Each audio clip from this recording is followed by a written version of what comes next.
জীবনের মাঝে মাঝে এমন কিছু সময় এসে দাঁড়ায়, একটা সংসার দিয়ে যদি শুরু করি, কোনো একটা নির্দিষ্ট ফ্যামিলি, দেখা যায় যে এমন সংকটময় মুহূর্তে কোনো একটা পরিবারে যাকে কেউ কাউন্ট করে না, সে সংসারের হাল ধরে, সেই সংসারকে সামনের দিকে নিয়ে যায়। এটা যদিও ব্যতিক্রম, যোগ্যরাই সংসারের হাল ধরে রাখে এবং রাখবে, এই বিশ্বাস নিয়ে আজকের এই বক্তব্য শুরু করা। আমার কিছু যায় আসে না কে শুনলো কে শুনলো না, আমি আমার বিবেকের তাড়নার থেকে বলা। আর আমাকে অনেকে যারা আছে কাছাকাছি তারা বলে যে তুমি ভালো আছো, যেখানে আছো সুন্দর আছো, বয়স গড়িয়ে গেছে, কি দরকার এখন এগুলো নিয়ে কথা বলার। না না, ওই যে আমার প্রথম দিকের ভিডিওতে বলেছিলাম, বিবেকের তাড়না।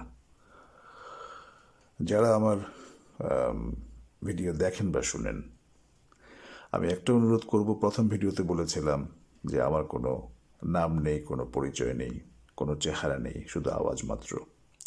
আমার কোনো ইউটিউবের ওই সাবস্ক্রাইবার বাড়াবার কোনো বিন্দু পরিমাণ ইচ্ছা নেই।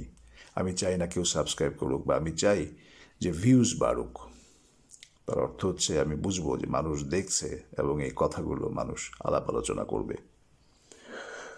যদিও জানি না বাঙালি জাতি যারা আছে ওনারা কতটুকু সচেতন, কারণ আরও অনেক দেশের মতোই বাংলাদেশেও আমার মনে হয় 5 থেকে 10% বা সর্বোচ্চ 15% বোধহয় সচেতন নাগরিক, আর বাকিরা সবাই এক ধরনের কোমাতেই বসবাস করে। সংক্ষিপ্ত সময়ে অনেক কিছু বলা যায় না, আর আমার এই বিষয়ে আইডিয়াও নেই। আমি এইবারই এই যে দেশপ্রেমের কারণে, ছাত্রদের কারণে ইউটিউবে এসে কথা বলা, চেষ্টা করা। 3রা আগস্ট বা 4 আগস্ট বোধহয় আমি সম্ভবত ওপেন করেছিলাম। যাই হোক, হঠাৎ করে যে জিনিসটা ফিল করছি আমরা যেখানে আছি সেখান থেকে, সেটা হচ্ছে বাংলাদেশের আকাশে আমি খুব ভালো পরিষ্কার কিছু দেখতে পাচ্ছি না। আমি কয়েকটা ভিডিও আগে বলেছিলাম যে 1-1.5 বছর পরে বাংলাদেশের আকাশে যানজট লেগে যাবে। তো কেন জানি মনে হচ্ছে খুব বেশি বুদ্ধিমানদের ভিড়ে ছোট ছোট কিছু জায়গা কি ভুলে যাবে কিনা, ভুল পথে চলে যায় কিনা। একটা কথা আছে, ভুল করে ভুল হয়ে গেল, সেরকম যাতে না হয়। আর গত রাতে যখন বাংলাদেশের নতুন এই উপদেষ্টা মণ্ডলীর বন্টন বিধিমালার কিছু নাম দেখলাম, তখন ট্যালি মিলিয়ে আমারও আরও অনেকের মতোই মনে হলো যে উপদেষ্টা পরিষদটা যেন একটু কেমন কেমন। মানুষ বদলায়, বদলাতেই পারে। যেমনভাবে আমার প্রথম দিকে জেনারেল ওয়াকার সাহেবকে নিয়ে একটা সন্দেহ ছিল, এখনও যে নেই একেবারে তা বলবো না, কারণ গ্লোবাল রাজনীতিটা একটু ডিফারেন্ট। যারা একটু গ্লোবাল রাজনীতি চিন্তা করেন তারা জানেন যে দাবা বোর্ডে কিন্তু কোনো সময় বলে না যে রানী বাঁচাও, বলে রাজা বাঁচাও। রাজা বাঁচানোর জন্য রানীও ত্যাগে চলে যায়। তো এই যে রাজা, যে শব্দটা এই ওয়ান ওয়ার্ল্ড অর্ডারের জমানায়, এই রাজা, এই শব্দটা কে, রাজাটা কে, এটা তো আমরা কেউ জানি না। আর বাংলাদেশের রাজনীতি আওয়ামী লীগের জন্য না, বাংলাদেশের রাজনীতি কোনো দলের জন্য না, বাংলাদেশের রাজনীতিতে বাইরের যে হস্তক্ষেপ, এটা তাদের নিজেদের স্বার্থে। হাসিনার মতো কত হাসিনা বিক্রি হয়ে যাবে, চলে যাবে, কত নেতা আগে এসছে, বিক্রি হয়ে গেছে, চলে গেছে, আরও কত জানি বিক্রি হয়ে যায়। বিষয় হচ্ছে ওই যে এই সময় একটা কথা বলতে হয় যে everybody got a price tag, depends. তাই বলে কি একেবারেই সতী মানুষ নেই? আছে। তারা থাকলে কি জগৎ চলবে নাকি? কত পার্সেন্টার তাদের দোয়াতে বা চেষ্টাতে জগৎটা চলছে, এখনো সমাজগুলো টিকে আছে, দেশগুলো টিকে আছে, পৃথিবী চলছে। বাংলাদেশের যে প্রেসিডেন্ট, যে নৌকার চাপ্পু চালানো যিনি চপ্পু, ও আমার মনে হয় ওনাকে অব্যাহতি দিয়ে দেওয়াটা প্রয়োজন। ঝুলিয়ে রাখার কিছু নেই, নাটক করার কিছু নাই। আমি যাকে পছন্দ করি না তাকে রেখে দেব, এটা আমার কাছে বাজে ব্যাপার। আমি রাজনীতি বুঝি না, বুঝলেও বুঝি না। আর যেটা বুঝি আমি খুব শর্টকাটে কথা বলি, শর্টকাট বুঝি। আমার যাকে দুশ্মন প্রমাণিত হবে তাকে নিয়ে এত কথাবার্তার কিছু নেই। ওই সাংবাদিক ইলিয়াস একটা কথা বলতে হয় যে বাংলাদেশে আমার বালের সুশীল সমাজ, সুন্দর কথা বলে সে। ওটা যে কি প্রচণ্ড ভালোবাসা থেকে, ওই রাগের থেকে শব্দটা বের হয় আমি এখন বুঝতে পারি। তো বাংলাদেশের কিছু লোককে আমি দেখি এরা খুব গুছিয়ে সুন্দর করে কথা বলে, আগেও বলেছিলাম। স্পেসিফিক একটা শব্দকে নিয়ে ওনারা ভালোভাবে খেলতে জানেন। ওগুলোর কোনো দাম নেই, ওই মোরাল চর্চার কোনো জায়গা এই মুহূর্তে বাংলাদেশের রাজনীতিতে নেই। এখানে দুটো শব্দ, অপরাধী, কেমন আকারের অপরাধী। এবার আমি বলছিলাম যে ধর্ষণের কঠিন শাস্তি হওয়া উচিত। আর একটা জাতিকে ধর্ষণ করে গেছে যারা, দশককে দশক ধরে, তাদের কি শাস্তি হওয়া উচিত সেটা বাংলাদেশের জনগণের ভেবে নেওয়া দরকার।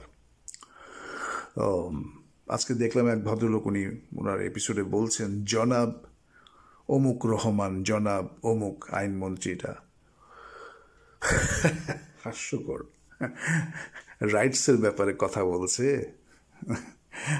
যারা যারা কলঙ্কিত শুধু না, বাঙালি জাতি তো আসলে, আমি বারবারই একটা কথা বলে আসছি যে এখনও বাঙালি জাতি লজ্জার থেকে কত বছরে বেরোতে পারবে আমি জানি না।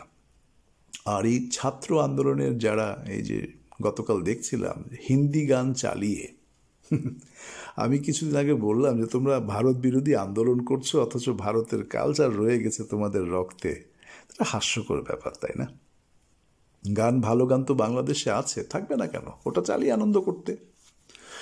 তাই বলে আবার ওই যে রাস্তার 2 টাকার, সরি মুখটা খারাপ করব, ক্ষমা করবেন আমাকে, রাস্তার একটা নষ্ট মেয়ে মানুষ যে সংসদে হাসিনার পাশে বসে কথা বলছিল, আমার মনে পড়লো যে আমরাও কোরআন পড়েছি, আমরা কোরআন জানি। হেফাজত জামাতকে উদ্দেশ্য করে বলছিল যে আমাদেরকে কোরআন শিখাতে হবে না। তো ও ভালো কথা, বাংলাদেশের সংসদের ভিতরে চেয়ারগুলো ওগুলো ফেলে দাও, বাজেট তো লাগবে, নতুন ইয়ে লাগাও। কারণ পুরুষ বেশ্যা এবং মহিলা বেশ্যায় ভরা ছিল বহু বছর এই সংসদীয় চেয়ারগুলো। ওগুলো সব পুড়িয়ে ফেলে দিয়ে নতুন করে দোয়া কালাম পড়ে বা যেভাবে করার করে আনুষ্ঠানিকভাবে নতুন চেয়ার লাগিয়ে তারপরে নতুন রাজনীতিবিদদেরকে ওখানে আহ্বান জানিও তোমরা। তো যে কথাটা বলছিলাম, ইউনূস সাহেব উনি রাজনীতির মানুষ না, হ্যাঁ হয়তো পৃষ্ঠপোষক, কী বলে এটাকে, হয়তো ওনার সাপোর্টিং সিস্টেমটা আছে ভালো, বাংলাটা আমি এটা জানি না কি বলে। তারপর উনি কতটুকু সফল হতে পারবেন আমার এখনও সন্দেহ। আমি আরও 1-1.5 বছর যদি বেঁচে থাকি বাংলাদেশকে দেখব খুব ভালোভাবে, গভীরভাবে। বাংলাদেশের সেনাবাহিনী বারবারই বলবো গর্বের জায়গা, কিন্তু এখন পর্যন্ত আমি বলবো না যে পরিপূর্ণ গর্ব করার মতো আমাদের সময় এসছে। আনটিল আগামী আরও 4-5 বছর না যাবে আমি বিশ্বাস করব না যে বাংলাদেশের সেনাবাহিনী ভারতের প্রভাব মুক্ত। আর এখনও বাংলাদেশে যে পরিমাণ ভারতের এজেন্ট রয়ে গেছে, কয়েক হাজার, এদেরকে যদি এখনই শর্ট লিস্ট না করতে পারে বাংলাদেশ সরকার বিপদে পড়ে যাবে, কারণ এরা অনেক ভিতরে ঢুকে গেছে। So government should be very careful. আরেকটা বিষয় হচ্ছে সাংবাদিক মহল, সচিবদের বিষয়টা খুব ভালো লাগছে। আমি একদম প্রথম দিন বলেছিলাম আমার দ্বিতীয় এপিসোডে যে বি কেয়ারফুল অ্যাবাউট দিস সচিবস, এরা মাফিয়াদের সবচেয়ে বড় স্ট্রং জায়গা। তো ভালো লাগছে তারা ধরেছে, কাজ করছে।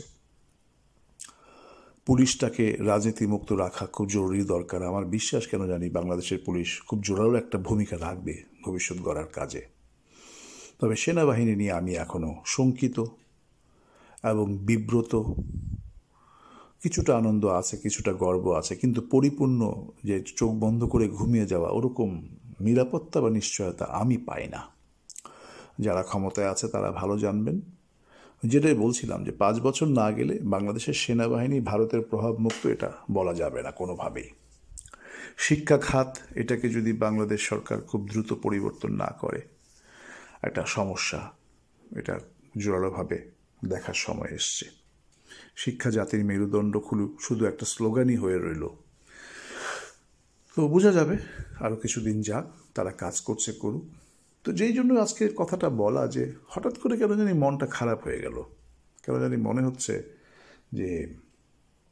যে খুব উত্তাল গতিতে আন্দোলনটা হওয়ার পরে যেভাবে যা হওয়ার কথা ছিল হচ্ছে, কিন্তু এত হওয়ার মাঝখানেও বড় আকারের যেন কিছু একটা হচ্ছে না, যেখানে যেন একটা কোথাও একটা অদৃশ্য খেলা আছে এখনো। ওটা একটু খুঁজে বের করার দরকার, খুঁটিয়ে দেখার দরকার আছে বলে আমি মনে করি। আর দেখো, রক্তের বদলে রক্ত, চোখের বদলে চোখ, এগুলো যুদ্ধক্ষেত্রের কথা। এটা তো নিজের দেশে ছেলে পেলে, আমার শত্রুও আমার ভাই। এদের সাথে হয় কথা বলতে হবে অথবা একটু শক্ত হতে হবে, কিন্তু এদেরকে বুঝতে দিতে হবে যে তোমরা কি অপরাধ করে এসছো নিজেরা একটু ভালো করে ভেবে দেখো, একটু চোখ কান খুলে দেখো। এদের পিতা মাতাকে নিয়ে দেখানো দরকার যে তোমাদের এই কলঙ্কিত সন্তানরা কি করেছে, তোমরা একটু দেখো। এবং তোমরাও তো কলঙ্কিত, তাই না? একটা ভালো মা দিলে একটা ভালো জাতি বের হয়, আমরা জানি। তো কি যে ভালো মা এই জাতি পেয়েছিল জানি না, তবে কিছু ভালো মার কারণে তো এখনো আমরা কিছু আলো দেখতে পাচ্ছি। দেখা যাক কি হয়। প্রেসিডেন্সিয়াল সরকারটা ফিরিয়ে আনা উচিত বাংলাদেশে। আর এই নৌকার চাপ্পু চালানো চপ্পুকে যত দ্রুত সম্ভব বিদায় দেওয়া দরকার। আর আর্মিদের হাতে যারা আছে এদেরকে আর্মিদের উচিত সামনে নিয়ে আসা। এখানে ওই ভেবে ভেবে প্রতি সপ্তাহে একটা করে আমি ডেলিভারি দিচ্ছি, এগুলোর কোনো দরকার নেই। জনগণ বোঝে সব কিছুই। কাজে এই মদদি স্বরাষ্ট্রমন্ত্রী কামাল, ওকে তো ফায়ারিং স্কোয়াডও যদি দিতে হয় তাহলে ওই ট্যাঙ্ক দিয়ে উড়িয়ে দিতে হবে, যাতে ওর কিছু খুঁজে পাওয়া না যায়। কারণ ঠান্ডা মাথার খুনি, এরকম খুনি বেঁচে থাকার তো কোনো প্রশ্ন আসেই না। ইভেন ওই হালকা পাতলা ফাঁসি বা একটা শ্যুট করে মেরে ফেলা এদের জন্য অপরাধ। এদেরকে ট্যাঙ্কের মুখে বেঁধে রেখে একদম উড়িয়ে ফেলতে হবে, যাতে কিছু খুঁজে পাওয়া না যায়। আর এদের বস যারা আছে তাদের তো কী হওয়া উচিত জনগণ ভালো জানে। সরকারি এক কানুন আছে, ইন্টারন্যাশনাল ল আছে, এটাতেও হবে। তবে আমি মনে করি বাংলাদেশের এই মুহূর্তে যেটা হওয়া দরকার, যে হেডলাইনের সাথে কাজের সাথে কিছু জায়গায় মিল থাকতে হবে, আর কিছু ক্লিনিংয়ের যে জায়গাগুলো, ওগুলোতে হেডলাইনের কোনো দরকার নেই। ওই জায়গাগুলো শুধু নিঃশব্দে ক্লিন করে ফেলা উচিত। আন্দোলনে আহতদের একটা লিস্ট হওয়া দরকার ছিল, সেটা এখনো হয়নি। মিডল ইস্টের কিছু জায়গাতে যারা দেশের পক্ষে আন্দোলন করতে যে জেলে পড়ে আছে, ওদের ব্যাপারে সরকার কি সিদ্ধান্ত নিল সেটাও বুঝতে পারছি না। ওটা দ্রুত হওয়া উচিত, ওদেরকে ফিরিয়ে আনা উচিত। এরা তো বিশাল জীবনের ঝুঁকি নিয়ে বাংলাদেশের দ্বিতীয় স্বাধীনতা আন্দোলনে যে আজকে তাদের পরিবার বিপদে, তারা বিপদের ভিতরে, সরকারের উচিত পদক্ষেপ নেওয়া। আর ম্যান পাওয়ার ইন্ডাস্ট্রি, এটার প্রতি সরকারের উচিত খুব জোরালোভাবে চোখ কান খোলা রাখা। আওয়ামী লীগের সময়কার সিন্ডিকেটদের কারণে কি পরিমাণ ক্ষতি হয়েছে জনশক্তি রপ্তানিতে, এটা আমরা সবাই খুব ভালো করে জানি বুঝি। এনিওয়ে, আশা করব সরকার ভালো কিছু করবে। মনটা খারাপ, এতটুকুই বলবো। মনটা খুব খারাপ, কথা বলার মোটেও ইচ্ছা ছিল না, কিন্তু না বলেও পারলাম না। এই আর কি, দেখা যাক দেশ কোন দিকে এগিয়ে যায়। ভালো থেকো সবাই।